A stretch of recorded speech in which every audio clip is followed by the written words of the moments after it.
7 جون 1981 کی شام 3:55 پر اسرائیلی F-16 اور F-15 طیاروں نے عراق کا ایٹمی پلانٹ تباہ کر دیا تھا۔ ایک ایسا تاریخی واقعہ جس میں اسرائیلی طیاروں نے کسی جنگ یا کسی فوری تنازع کے وجود نہ ہونے کے باوجود عراق پر حملہ کیا، جو اس وقت ایران سے جنگ میں مصروف تھا۔ اس حملے سے پہلے ایرانی جنگی طیاروں نے بھی اس ری ایکٹر پر حملہ کیا تھا، لیکن اس میں وہ کامیاب نہیں ہوئے تھے، لیکن اس میں اس ری ایکٹر کا کوئی خاصا نقصان نہیں ہوا تھا۔ عراق جو ایٹمی ہتھیاروں کے عدم پلاؤ کا حامی تھا، اور انہیں عالمی معاہدوں پر دستخط بھی کر رکھے تھے، لیکن عالمی ایٹمی توانائی ایجنسی نے اپنے ممبر ممالک کو جو عراقی ایٹمی تنصیبات کا دورہ کر کے ابھی آئی تھی، اسے خطرناک قرار دے دیا تھا۔ اسرائیل جو اس سلسلے میں کافی عرصے سے کوشش میں تھا، اور اس سلسلے میں اسرائیلی وزیہ کے طیارے کئی سالوں سے مشقیں بھی کر رہے تھے،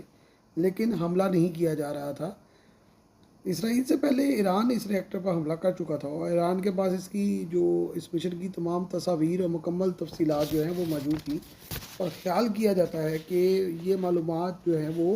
اسرائیل کو فراہم کی گئی تھی، بلکہ امریکہ کو فراہم کی گئی تھی،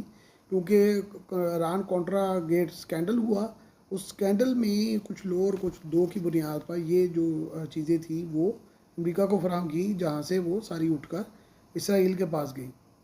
جاسوسی کے درمیان خریدی گئی۔ یہ بھی ایک جو ہے وہ بات سامنے آتی ہے، لیکن بہرحال اس سارے معاملے کی کوئی بھی تحقیق یا کنفرمیشن کوئی ملک نہیں دے سکتا۔ بہرحال ایران کے اس حملے کی تفصیلات نے اسرائیل کے حملے میں زبردست مدد کی، اور اسرائیل کے پاس اس وقت A-4 اسکائی ہاک اور F-15 طیارے موجود تھے، لیکن اسرائیل کو جلد ہی F-16 طیارے بھی فراہم کر دیے گئے۔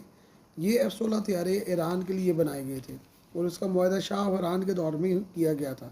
لیکن نئی حکومت کے آنے کے بعد یہ طیارے ایران کو فراہم کرنے سے انکار کر دیا گیا تھا،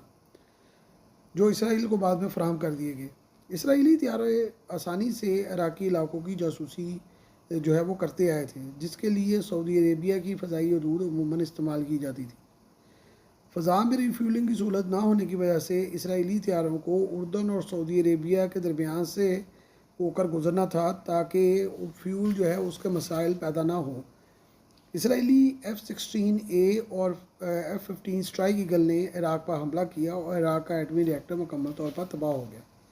فرانس سے خریدا گیا یہ جو ایٹمی ری ایکٹر تھا، عالمی تحفظات کے تحت لگایا گیا تھا۔ فرانس نے عراق کو جو ہے وہ تجرباتی سطح پر ایک ری ایکٹر دیا تھا، جس کی اہلیت کافی کم تھی، لیکن امریکہ، یورپ اور اسرائیل بات پر متفق نظر آتے تھے کہ عراق خفیہ طور پر ایٹمی ہتھیار بنانے کے لیے کوشاں ہے۔ ایران عراق جنگ میں ایران کے لیے عراقی ایٹمی ری ایکٹر جو ہے وہ ایک ٹارگٹ تھا۔ عراق ایران کے خلاف ایٹمی حملہ نہ کر سکے، اس لیے ایران نے کافی کوشش کی کہ عراق کا جو یہ ایٹمی فیسلٹی ہے وہ تباہ ہو جائے، لیکن ایران کانٹرا سکینڈل کے تحت 1981 سے 1986 تک امریکی ہتھیاروں کی فراہمی جو ہے وہ ایران کو کی گئی تھی، اور امریکی ماہرین ایران کی مدد کے لیے ایران میں 6 سال موجود رہے تھے۔ تو ایرانی فوج کے لیے جو سارا چیزیں تھیں وہ کچھ لو اور کچھ دو کی بنیاد پر فارمولے پر امریکہ کو بہرحال فراہم کی گئیں، جس میں کہا جاتا ہے اور یہ دعویٰ کیا جاتا ہے کہ عراق کی تنصیبات کا ڈیٹا بھی فراہم کیا گیا۔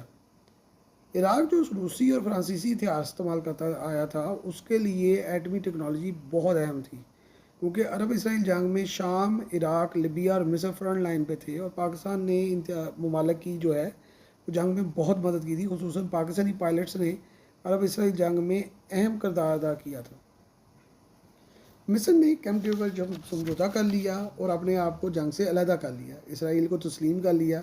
اس کے بعد شام اور لبنان کے حالات اس قدر مضبوط نہ تھے کہ وہ اسرائیل کو للکار سکے۔ عراق اگرچہ ایران کے خلاف لڑ رہا تھا، لیکن سعودی عربیہ، قطر، متحدہ عرب امارات اور کویت نے عراق کی جو بڑھتی ہوئی طاقت تھی اس پر ان کو بہت زیادہ خدشات تھے۔ ان کا دوست تھا، لیکن وہ اس سے ڈرتے بھی تھے کہ صدام حسین کی ایک جارحانہ شخصیت تھی، اور اس کی پالیسیاں ان ایکسپیکٹڈ ہوتی تھیں، اس لیے تمام عرب ممالک جو ہیں صدام حسین کی پالیسیوں سے خائف رہتے تھے۔ اس لیے ان کو یہ خواہش تھی کہ یہ ملک اتنا مضبوط نہ ہو کہ ہمارے لیے کل کو مسئلہ بنے، اور مسئلہ بنا بھی، لیکن یہ ہے کہ اس عراق کو پھر تہس نہس کر دیا گیا، اور عراق کو بہت نقصان پہنچایا گیا، اور ان ممالک نے جو